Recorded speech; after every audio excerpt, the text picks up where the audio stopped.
Those are Corey Graham's last.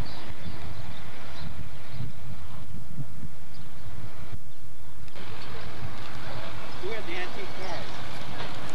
So that would have been out of here, there was something on it?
of business for us.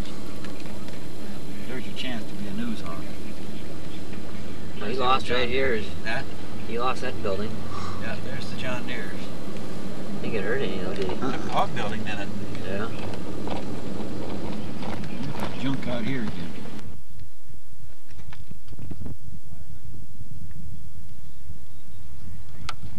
That's his trailer. He had a trailer on him.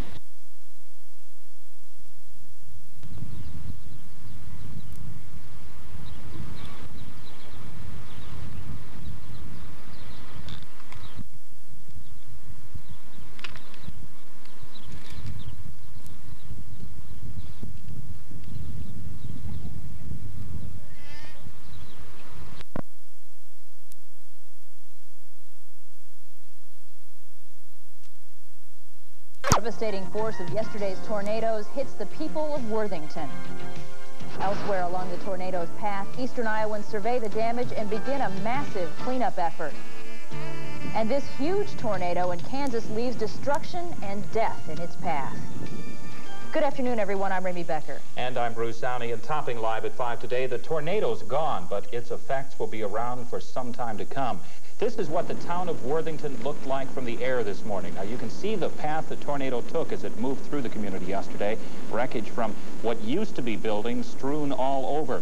At the bottom of the screen is the path. The tornado seemed to follow a creek that winds through the town for a while, but then it moved slightly to the north, just missing that church. Altogether, the tornado destroyed about 15 homes and at least 2 businesses in Worthington and damaged many others. But that's just part of the destruction from yesterday's storm. Tonight we have extended team coverage on the aftermath, including cleanup and relief efforts. Amazingly, in spite of the damage last night, there were no injuries in Worthington. Eyewitness News reporter Terry Bolger spent much of the day in Worthington, and he joins us now live from the newsroom. Terry, what was it like in the small community of Worthington today? Well, just as we expected, Bruce, today's sunlight shows what last night's darkness hid. Massive destruction in this small town. Parts of city blocks reduced to rubble and people committed to spending perhaps the rest of March cleaning up. Like the old blocks that are broken, might as well throw them on the tractor, get rid of them. Tin, anything that's junkable. Otherwise, you just got to move it again.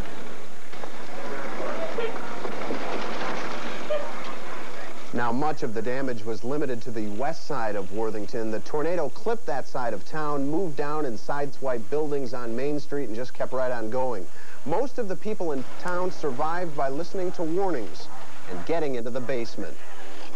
Well, I looked out the garage up there, and I looked down here, and I seen the black stuff swirling, and then I headed for the basement, and then you just heard things bopping and banging off the walls. And we come up, and I come around the corner, and I looked down the street, and I seen my house was gone, and I took off running, and my son met me halfway up the steps here, and he said everybody was all right. So I think everybody's pulling together really well today. We're limited here a little bit with the power and the lights going in. They won't let us work out around the buildings, but yeah, we'll pull back together. That is basically what everyone in town was doing today, trying to pull together. There you see a basketball net about 2 feet off the ground. It used to be on a garage. The whole garage is down. Everybody out in the streets today in Worthington pitching in to try to get the town cleaned up. It is going to be a cleanup effort that is certainly going to take some time. The damage estimate at this point, about $1.5 million, and that is an estimate that is sure to go up, probably a very conservative estimate at this point. Governor Branstad is planning on visiting Worthington tomorrow if weather permits. He was planning on going there today to survey firsthand the tornado damage, but the weather kept him from doing that today, though. If things are okay, he will fly to Worthington tomorrow, and people are certainly going to probably be asking him for some cleanup money. It's just amazing when you see what happened there. That aerial video of the path that the storm took through the whole community, and seeing the truck on the ground and things like that turned over on its side, that's just amazing stuff. You talk to people in town, and some of them say, some who have seen tornadoes before talk about tornadoes as being funny things, funny in the sense of what they do along the path. We saw 2x4s nailed into the ground, nailed so deeply into the ground there's no way you could pull them out. You need a machine to get them out. And there was that sort of destruction all across Worthington today, things that you normally don't see. 2x4s nailed into trees 20 feet up in the air. They just flew and the wind drove them right into trees. So you do see some amazing things, and the more you see, the more amazing it is that nobody was hurt. Really? All right. Thanks, Terry. Almost as soon as the winds stopped blowing last night, the cleanup work did start. In Worthington, people struggled all through the night and again today to pick up the debris and try to save what that tornado left behind. Eyewitness News reporter Dave Franzman has watched that cleanup effort all day long. Dave joins us now live from just outside of Worthington. And Dave, I imagine just about everybody's pitching in to help out. Ramey and Bruce, it'd probably be tough to find somebody that has not been helping out here in Worthington today. Now, the rain did put a little bit of a damper on some of the work earlier, but just within the last half hour or so, some of the people that you can see behind me there have started to come back out and work on the cleanup again. Now, a little bit earlier, this area out here, this home especially, was a swarm of activity as a number of people worked to start cleaning up this first home to feel the full fury of that tornado. Get underneath that with the forks. Ray Phillipson usually gets paid for this kind of work, but this Manchester contractor and some of his employees dropped all their regular jobs for the day. They got in their truck and headed out to Al Kelchin's home near Worthington. Ray's brother-in-law is related to the Kelchin family by marriage. He says in a time like this, you watch out for your friends and family. Most of them are relatives and neighbors and stuff, so that's no big surprise that everybody's pitching in to help out. Al Kelchin says he didn't know what to expect in the way of cleanup help, but with most of his house totally blown away, he knew he couldn't do the job alone. They all come on their own. You know? It doesn't take one man forever to do it. But the Worthington cleanup wasn't just a family affair. Neighbors tend to look out for one another in small-town Iowa. At this convenience store, lots of willing hands tried to put the pieces back together with no immediate thought of getting paid. I can't even tell you how many fire departments came here and just helped us put up the roof and everything, and then left. You know, we didn't even get to say thank you or anything.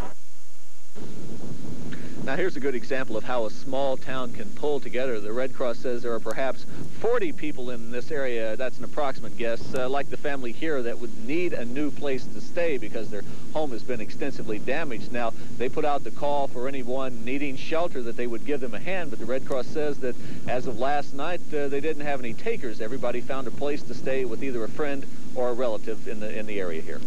Now Dave, you mentioned the Red Cross. What exactly are they doing to help? Well, they're doing a number of things. The most obvious today is they're helping to feed all the people that need something to eat and the crews that are working in this area, and they are finding shelter, and they will be here then for the long haul to help people put their lives back together. Tonight at 6, we'll look a little bit more at what the Red Cross has been doing in the area. All right, thank you. Dave Franzman reporting live from just outside Worthington on some of the relief efforts to help out the victims of yesterday's tornado. Well, some eyewitnesses believe the tornado first touched down in the northwest corner of Jones County, just northwest of Monticello. Eyewitness News reporter Jim Turner was there most of the day. And he joins us now live from our newsroom. And Jim, here's another instance where despite all of the damage, again, no one was hurt. That's right, Bruce. No one hurt, but disaster officials believe the tornado caused at least $2.5 million damage here. My husband and my son were outside, and they looked to the southwest and saw funnel clouds forming, coming up and down out of the clouds, and then a distinct cloud formed and stayed on the ground. It stayed on the ground and whipped right through Dan and Diana Statmuller's farm. They moved into this house 23 years ago, but they may have to tear it down to rebuild. The tornado ripped off the roof, and now all the keepsakes from the attic are scattered across the countryside. Your children's toys, their baby clothes, and of course a place to store Christmas ornaments. And so many of those mementos are lost forever. And less than a mile away, the tornado hopped over this old church. No one was hurt here either, but the tornado shook up the people throughout this Castle Grove township. Now that's where the Statmillers live, and that's also where the church is, about 10 miles northwest of Monticello. Now, Jim, you mentioned the damage alone is something like $2.5 million. Is there any number of how many farms were actually damaged? Well, Ramey, they believe the tornado damaged property on about 16 farms, and 4 families had to leave their homes because the damage was so bad. But for those people, help arrived quickly last night. One other thing we want to point out, that damage estimate of $2.5 million, that sounds sort of high when you compare it to the damage estimate of $1.5 million up a little to the northeast. So they may be adjusting that somewhat, or they may be adjusting the other one. It's hard to say at this point. It's really hard at this point to put an exact figure on this. This is something we're going to be, the experts are going to be working on for quite some time. You bet. It's so early, it's still very difficult, right? Really. Thanks, Jim. Altogether, at least 14 tornadoes touched down across Iowa yesterday. The town of Ankeny, just north of Des Moines, was the hardest hit in the state. A twister there destroyed 20 homes and substantially damaged at least 16 others. Governor Branstad surveyed the damage today. He says it's a miracle, really, that no one was hurt here either. The city manager credits a high school band concert for saving many lives last night. He says many of the townspeople were at this high school gymnasium when the twister struck. This was the horrible sight near Heston, Kansas yesterday. A huge tornado tore through that area last night. This one killed 2 people and injured at least 19 others. The twister wreaked havoc along a 100-mile stretch, damaging as many as 100 homes in south-central Kansas. There's still no electricity nor gas in Heston. As you can see, a lot of damage to that community. The National Guard has blocked off the town and is trying to prevent looting now. Altogether, some 24 tornadoes spun through the state of Kansas yesterday. And twisters also shook up people in the state of Nebraska. And I see the train come up off the tracks with the coal flying out. I know, it is weird. It was weird. It was strange. It really was. A tornado scattered these railroad cars like tin toys in Grand Island, Nebraska. Another twister also damaged about 125 homes in the southeast corner of the state.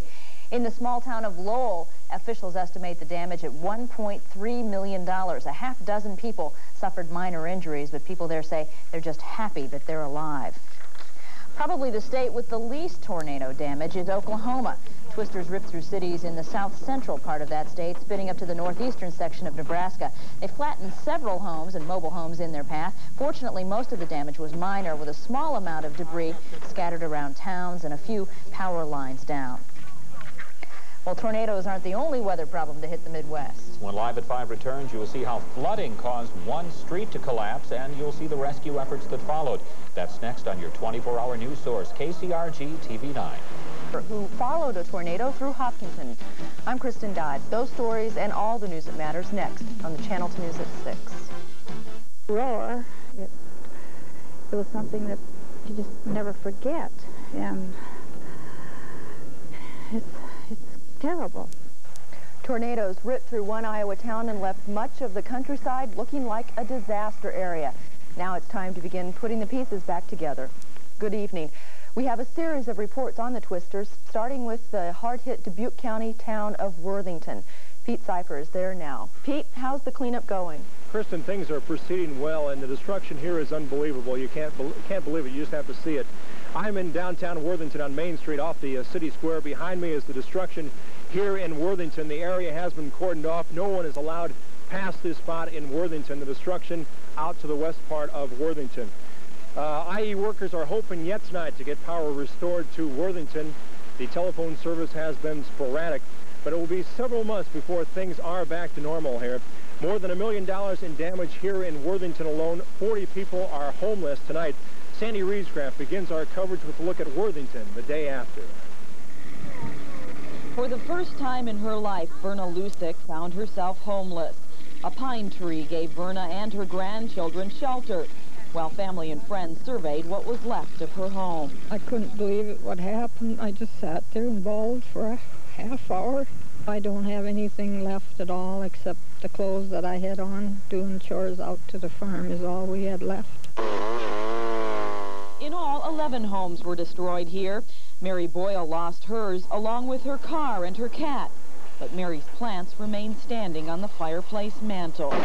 Across the street, Clem and Ruth Cass, too, say their home is a loss. They say the tornado hit with little warning. They hit the basement. It lasted, it seemed like an eternity, but probably only about 30 seconds to a minute was all it lasted. We heard the roar, and we heard all the glass breaking in the house. And then the next thing you know, the roar got a little louder, and then pretty soon there was insulation and sawdust coming down on top of us. And then the next thing you know, everything was quiet and it was all over. 30 cars and trucks were demolished in Worthington. This car fell into the basement, just missing a family who sought shelter there. Mary Rubner's home wasn't destroyed, but it isn't the same after last night. It's twisted. It's completely twisted. None of the doors will shut. Hundreds of people helped in the cleanup effort. This area farmer ended up directing traffic. Last night, this priest began consoling victims. Though devastating, he says there is a bright side to all of this. Things have been destroyed, but things can be brought back. But people are fine. Sandy Reescraft, Channel 2 News, Worthington. And helping in that reconstruction and recovery have been the kids who have not had school. Classes at the Worthington grade school have been postponed until Friday. The tornado that caused so much damage here in Worthington also left farm fields and homes a mess throughout Jones County. Mike Tank reports on the rural recovery effort. The aftermath of a tornado makes one very aware of the destructive power of a twister. Right now we're going through what's left of the Christmas ornaments. The Dan Statmuller farm was one of the first places hit by a rare winter tornado. The house is torn apart and it will be destroyed. Several other buildings are also gone. Now the Statmullers hope they can salvage their stored grain and the rest of their belongings. No one got hurt, and we can replace a lot of this stuff. Not too far away from the Statmullers, members of St. Peter and Paul's Lutheran Church work to clean up and repair the church. Somebody's going to have to do a lot of work to get stuff straightened up again. The stones turned all over. Sad. Most of the people who were hit by the tornado plan to rebuild on the same property. But the people who lived in this house have decided to move somewhere else. They say it would just be too hard to rebuild here. Joe and Sue Rawlings' place took a direct hit from the twister. But luckily the family saw the storm coming and they took shelter in the basement. But now the house isn't worth repairing. The family will move away. I think they're going to probably just bulldoze everything down. We're going to try to relocate, hopefully out in the country. Rowling says it's very hard to accept the utter devastation. But she says the family and their 6 dogs are okay. And she says the family feels very fortunate that they have a chance to rebuild their lives. Mike Tank, Channel 2 News, Jones County. Last night on the Channel 2 News at 10, we showed you some dramatic home video shot by a Hopkinton woman. Today, Sean Boyd talked with that home photographer, Sharon Detbarn, and other eyewitnesses, and has their accounts. And for some reason or another, we just decided to film everything. Here's where you see the tornado that actually hit our town of Hopkinton. That's a tornado? That's it. That's what you're looking for. Oh, my God. Well, we heard the sound. It sounded just like a freight train, and the sound of the wind and all that. And the hail. It started out pea-sized, and before we knew it, it looked like we were seeing golf ball. And then before we knew it, we had some that you say that was as big as a tennis ball. Now here we are at the Mettler farm. Siding was ripped from the home. The windows were blown out. Shingles were pulled right off in the roof. Feel sorry for these people. They've lost everything. Really grateful we all come out alive without hardly a scratch on us, and everything else was destroyed in a matter of seconds. Now I'm out at the Leadham farm residence, and here's one of the family members. Now they're out trying to find some of their personal belongings. If the tail would have swung a half a second one way or the other, you know, it could have took the whole farm, and it didn't. It just took the porch and the windows out of the house. The bathroom. Nobody was hurt. Now here I'm filming back from the Leadham farm back to the Doug Mettler farm, so you can see the distance that the storm traveled and in the path. It's just amazing that a storm can do that much damage. And just incredible to see that, and incredible again here that no one was killed or seriously hurt. You know, eastern Iowa wasn't alone in getting hit last night with severe weather. In Ankeny, just north of Des Moines last night, a tornado destroyed 20 homes and damaged at least 16 others. But again, remarkably, no injuries. Governor Terry Branstad toured the destruction today. You've got a lot of homes here that are totally destroyed, but people have a real good attitude, and a lot of neighbors and friends and relatives are pitching in to help, and so it's really heartening to see that. And Governor Branstad will be here in Worthington tomorrow to get a first-hand look at the destruction that was done to this western Dubuque County town. And I'll be back a little bit later to tell a remarkable story in addition, and that's the people helping other people put back their lives. It's been incredible, the volunteer fire departments from all over the area that have come in here.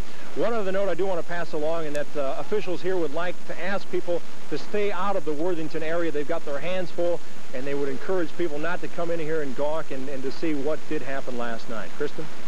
Good advice. Destructive tornadoes, a call to vastly improve U.S. child care, East High's opening win at state, and a big send-off tonight for the Panthers. Eastern Iowa community of Worthington in Dubuque County, 11 families are without homes. Yesterday and last night, a tornado destroyed their homes, and now many are with friends, neighbors, and relatives just trying to rest after a very long day of cleaning up. Severe thunderstorms produced several tornadoes which hit Iowa hard yesterday and last evening. You see here 5 locations where the twisters did considerable damage. In our viewing area, the communities of Monticello and Worthington were hard hit. The worst damage, of course, was in Worthington. 11 homes and 2 businesses destroyed, and 19 other homes in Worthington were also damaged, as well as 20 other businesses. Conservative damage estimates from Worthington are now placed at $1.3 million. The Red Cross is set up in Worthington tonight, but all of the families who lost their homes are staying with friends and relatives this evening. Tonight at 6 o'clock, we told you about Tom and Jane Reiter, who lost their home and part of their business due to that tornado. And once again tonight from Worthington, Tammy Weinsack will join us live just where they are staying. And how are the Reiters doing tonight, Tammy? Ron, Jane and Tom Reiter are hoping that they will get some much-needed rest from their relative's house here across town tonight. They have been working very hard cleaning up after the tornado, and the living room here at their relative's house is actually pretty crowded because this is where they've been putting many of their belongings. One look at their house, and it's amazing to think anything could have been salvaged. They seen it coming and heard it, and then they went down in the basement, and they went underneath that bar down there, and they were in there when it went through. They said it sounded just like a locomotive coming. As soon as Jane and the 2 children took cover, the front windows blew in and the top of the house was gone. They say one thing, though, to be thankful for is all the help they've received from family and friends. And Jane Reiter joins us live right now. Jane, I know you're staying at relatives' house for now, but really, what's ahead for you? Well, supposedly after talking to the adjusters today, we are going to rebuild somewhere down in that area where our house was. And the adjuster said that it'll probably take up to 6 months before we're able to move back into a house. So what happens to your business then? We'll find more out about that tomorrow. Tom talked to the adjuster. The appraisers are coming tomorrow, so until then we really don't know. And you have a car repair business in town, a garage. I think we failed to mention that earlier. I noticed since I met you this afternoon that you have been taking this incredibly well. What's been your philosophy through the ordeal? Well, it's happened. We've had at least one good night to think it all over. We can't take it away, so we're going to start one step at a time, starting tomorrow. Okay, well, good luck to you. I'm sure everyone here wishes you good luck. And one thing I might mention also, Ron, the Red Cross will be here, they say, at least another couple of days. Starting tomorrow, they will be going door to door, people affected by the tornado, and asking them just what their specific individual needs will be. So, obviously, more help will be here, and it will stay here for a while. All right, Tammy, thank you very much. We know it's been a very long and trying day for not only the Reiters, but all the families in Worthington. How do you think they're doing tonight? Pretty well? Yeah, I really think that they're doing very well. They're very gracious. They've let us, obviously, in their home, and since I've been spending time with them, they've been holding up just amazingly well. And once again, we see how Eastern Iowans come together in time of need, right? That's right, exactly. All right, thank you very much. Tammy Weinsack reporting live tonight from the tornado site in Worthington in Dubuque County. You know, as bad as it was in Iowa last evening, the worst tornado damage was in Kansas in the Plains area. A state of emergency has been declared there tonight. Hardest hit, of course, Heston, Kansas, near Wichita. 2 people killed and 100 homes and businesses either damaged